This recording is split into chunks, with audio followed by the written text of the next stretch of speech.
त्यांचं आपल्या चॅनलच्या माध्यमातून स्वागत आहे। श्री क्षेत्र तिळसेश्वर या ठिकाणी आपण आहोत। महाशिवरात्रीच्या निमित्तानं आपल्यासोबत याच वाडा पूर्व विभागातील भारतीय जनता पार्टीचे कृषी आघाडीचे सन्माननीय राजेशजी रिकामे साहेब आहेत। साहेब, काय सांगाल एकूणच यावर्षीचं 2026चं हे जे महाशिवरात्रीचं हजारोंच्या संख्येने इथं भाविक येत असतात, त्याबद्दल काय सांगाल? खरं तर हे एक आपल्या दृष्टीनं हे फार मोलाचं म्हणजे भाग्याचं ठिकाण आहे। कारण आज हे पांडवकालीन मंदिर आणि पूर्ण ठाणा आणि पालघर जिल्ह्यामध्ये आपल्या या तीर्थक्षेत्राचं नाव आहे। आपल्याला माहीत असेल की गेली अनेक वर्ष या तीर्थक्षेत्राच्या शेजारी दशक्रियाविधी होतात आणि त्याचप्रमाणे श्रावणामध्ये चांगली लोकांची ये जा असते। इथे प्रसिद्ध असे देवमासे आहेत।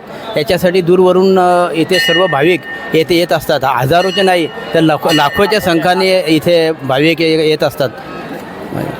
आणि महत्त्वाचं म्हणजे थोडंफार कदाचित आमच्या दृष्टीने इथे थोडी आम्हाला कमतरता वाटते, कारण भाविकांची गर्दी आणि येथे जे आमच्या सोयी सवलती आहेत, गैरसोयी, त्याच्याबद्दल आम्ही सर्व भाविकांच्या वतीने मी दिलगिरी व्यक्त करतो। कारण पाहिजे त्या आम्हाला सुविधा इथे पुरवता येत नाहीत। पण भविष्यात जसं या मंदिराचं एका भाविकानं कायापालट केला जो तसा पुढे भविष्यात इथेसुद्धा या जत्रेला वेगळं मोठं स्वरूप येईल अशी आम्हाला नक्कीच आशा आहे।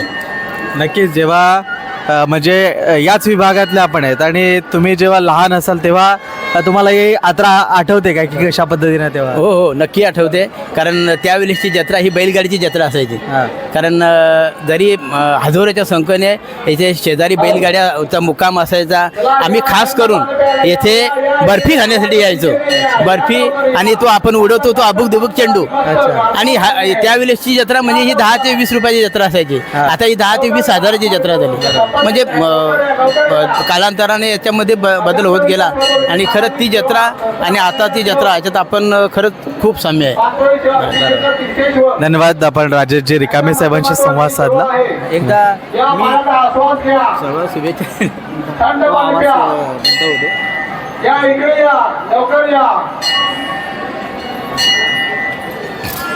बोला डायरेक्ट।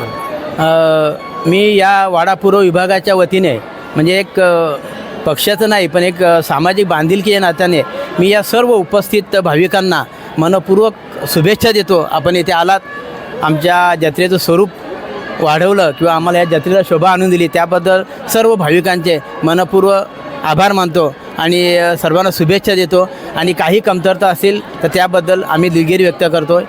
धन्यवाद। ओके, हे होते राजेशजी रिकामे ज्यांच्याशी आपण संवाद साधला। धन्यवाद।